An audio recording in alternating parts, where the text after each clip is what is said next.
Okay, the first structure that we're going to take a look at is that of the sole trader. Most people have heard of this one. You may even be operating as one. So we're going to take a look at what it looks like to be a sole trader, explain how it's taxed for income tax purposes, and explain a couple of misconceptions that people have around the sole trader.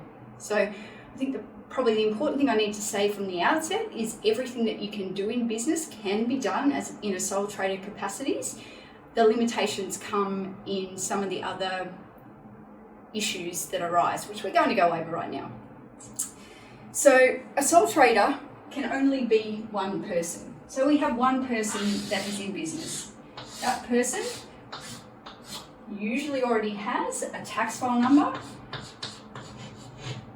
which links directly to that person. And then in addition to that, they will go on and apply, or they may have applied for an ABN, an Australian Business Number.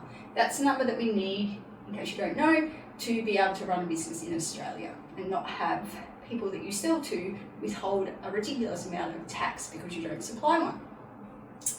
Okay, in addition to that, a sole trader can register a business name. So as this is its legal entity, so it has a legal name, say it's Joe Bloggs. Joe Bloggs then will register a trading name, provided it's available, and they should do this rather than just putting themselves out there to be something. We need to register it. Register the trading name JB Gardening.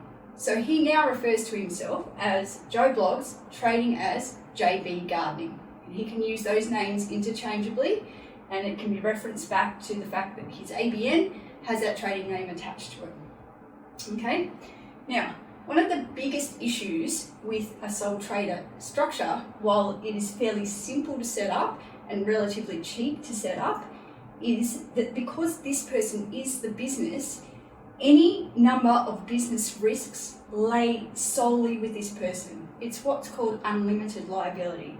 So if somebody was to take action against this business, they're taking action against this person. That could be in the way of employees, that could be in the way of suppliers, that could be a negligence claim. The list goes on. We all know about the risks in business. So it's very common for people to move from a sole trader to a company or a trust structure or something of the like, and we'll go over those in more detail, simply because they are exposed so heavily here, and the responsibility of certain obligations lies entirely on them, which can put their family at risk and can cause lots of sleepless nights. So for anybody that's got a substantial amount of personal assets and equity in their home even, it's usually my recommendation that they start in a company structure because it provides much more security. Not everything. If you break the law, you're going to go to jail. It doesn't matter what entity you are operating in, but there's certainly a lot more protection in some of the other structures that we'll go on to explore. So let's talk about income tax for a sole trader.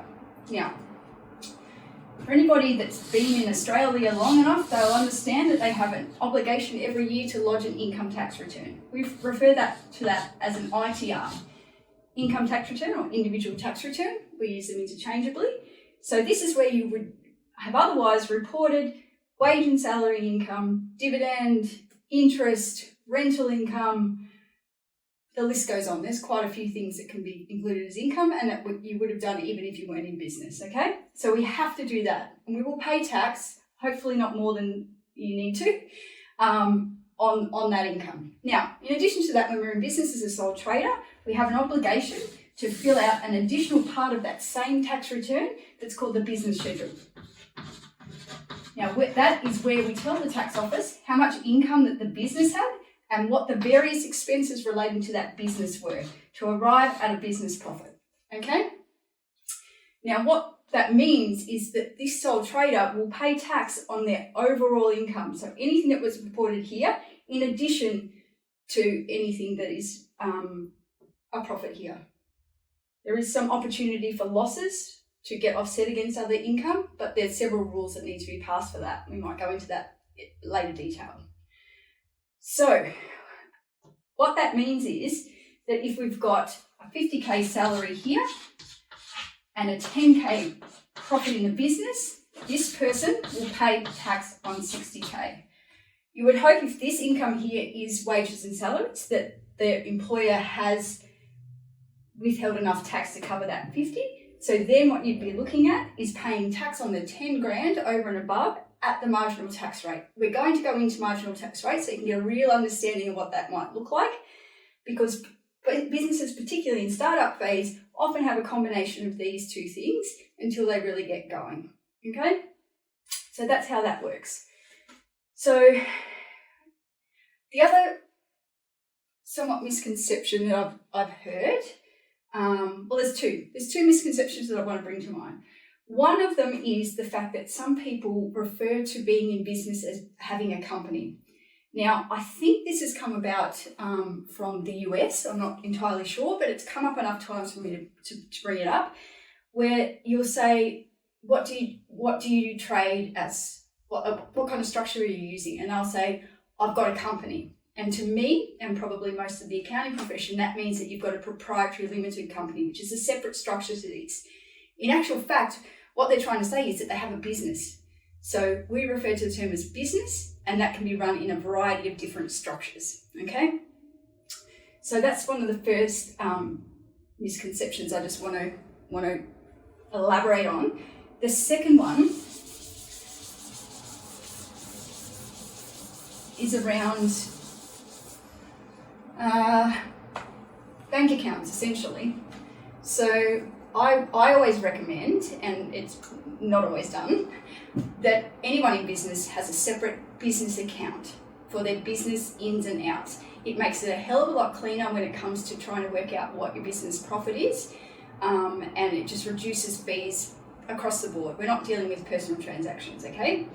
So when we're in business, we obviously want to take money out for ourselves. When we're a sole trader, then we want to be able to take the fruits of our labour out and buy whatever we like to buy with that. Live, basically.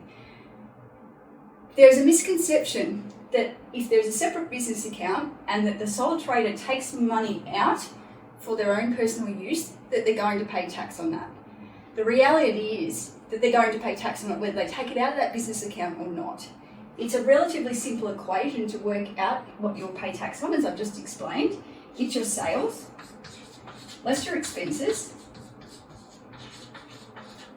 This is not always that easy to work out, but the equation itself is simple, equals your profit.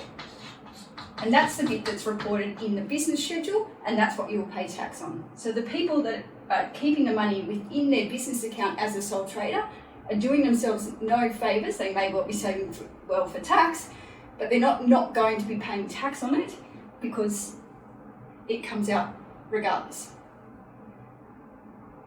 So that's a very important concept to grasp. A lot of people do have it, but I've seen many choose to withhold money because they think they're going to have to pay tax on it. I also think this has come about because people referring to companies again talk about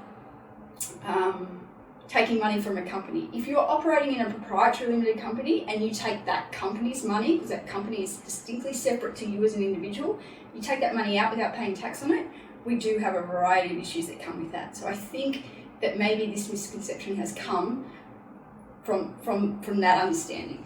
So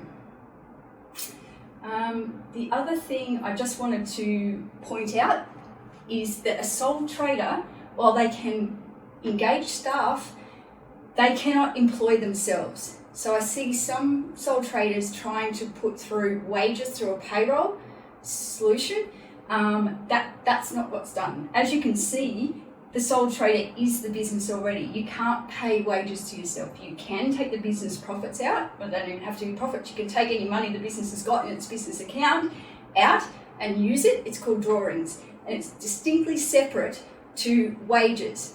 Now, people operating in a proprietary limited company, as we can see, may well be on arm's length wages from that company. They are an employee of that company. You cannot be an employee of yourself. So it's worthwhile to note that if you are operating as a sole trader and you don't have staff, you have no obligation for any payroll. Hopefully that helps clear that one up. That's just how that goes. All right, that's about it from a sole trader perspective. We'll be moving on to partnerships next, and